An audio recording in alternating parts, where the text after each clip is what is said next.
Bismillahirrahmanirrahim. Assalamualaikum warahmatullahi wabarakatuh. Kami kelompok 2 akan membahas mengenai konsep dasar model evaluasi diskrepansi. Nah, dalam konsep dasar ini yakni melingkupi mengenai hakikat, tujuan, serta prosedur dari model evaluasi diskrepansi.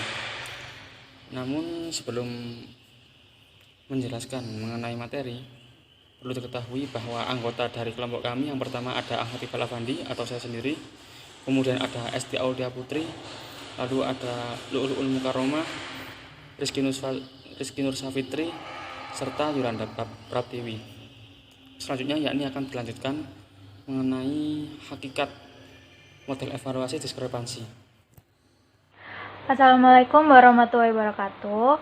Kali ini saya akan membahas mengenai hakikat model evaluasi diskrepansi atau bisa disebut evaluasi kesenjangan. Jadi, evaluasi kesenjangan berangkat dari asumsi bahwa untuk mengetahui kelayakan suatu program, evaluator dapat membandingkan antara apa yang seharusnya diharapkan atau standar dengan apa yang sebenarnya terjadi. Dengan membandingkan kedua hal tersebut, maka dapat diketahui ada tidaknya kesenjangan, yaitu standar yang ditetapkan dengan kinerja yang sesungguhnya. Model ini bertujuan untuk menganalisis suatu program, apakah program tersebut layak diteruskan, ditingkatkan, atau dihentikan. Kemudian menurut Malcolm Profius, evaluasi adalah proses yang terdiri dari 3 hal. Yang pertama yaitu menyetujui berdasarkan standar. Yang kedua yaitu menentukan apakah ada kesenjangan antara kinerja aspek-aspek program dengan standar kinerja yang ditetapkan.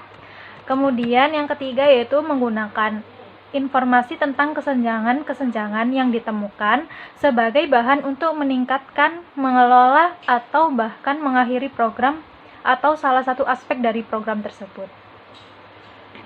Menjelaskan tujuan evaluasi diskrepansi. Yang pertama ialah tujuan dari evaluasi diskrepansi itu menurut Widyoko yaitu menganalisis suatu program sehingga dapat ditentukan apakah suatu program layak untuk diteruskan, ditingkatkan, atau sebaliknya dihentikan. Yang kedua yaitu menurut Arikunto, tujuannya yaitu untuk mengetahui komponen dan subkomponen program yang belum terlaksana dan penyebabnya.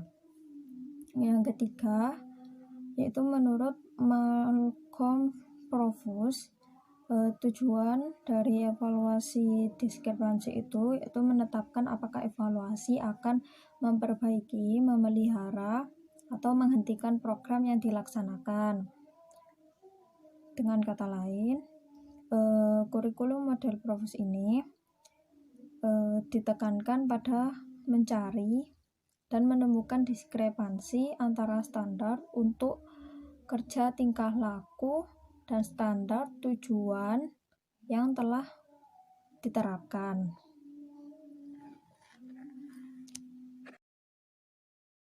Selanjutnya, saya Rizky Nur Safitri akan mempresentasikan terkait prosedur dalam evaluasi diskrepansi. Yang pertama itu ada tahap definisi. Pada tahap definisi, fokus kegiatan itu dilakukan untuk merumuskan tujuan, proses atau aktivitas, serta pengalokasian sumber daya dan partisipan untuk melakukan aktivitas dan mencapai tujuan-tujuan yang telah ditetapkan. Pada tahap selanjutnya ada tahap instalasi. Pada tahap instalasi, rancangan program digunakan sebagai standar untuk mempertimbangkan langkah-langkah operasional program.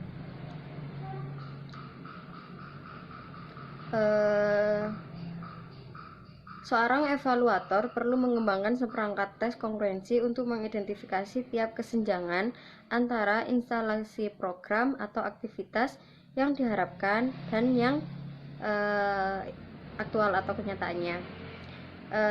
Tahap ketiga ada proses. Pada tahap proses, evaluasi difokuskan pada upaya bagaimana memperoleh data tentang kemajuan para peserta program untuk menentukan apakah perilakunya berubah sesuai dengan yang diharapkan atau tidak. Jika ternyata tidak, maka perlu dilakukan perubahan terhadap aktivitas-aktivitas yang diarahkan untuk mencapai tujuan perubahan perilaku tersebut. Pada tahap keempat ada produk. Selama tahap produk, penilaian dilakukan untuk menentukan apakah tujuan akhir program tercapai atau tidak. Tahap yang terakhir ada analisis biaya manfaat. Tahap lainnya yang ditawarkan Profus adalah analisis biaya manfaat, di mana hasil-hasil yang diperoleh dibandingkan dengan biaya yang dikeluarkan. Analisis ini menjadi sangat penting dalam keadaan sumber daya pembangunan pendidikan yang sangat terbatas. Sekian, terima kasih. Halo, perkenalkan nama saya Yolanda Praptiwi. Di sini saya akan menyampaikan kesimpulan pembahasan materi evaluasi model diskrepansi atau kesenjangan.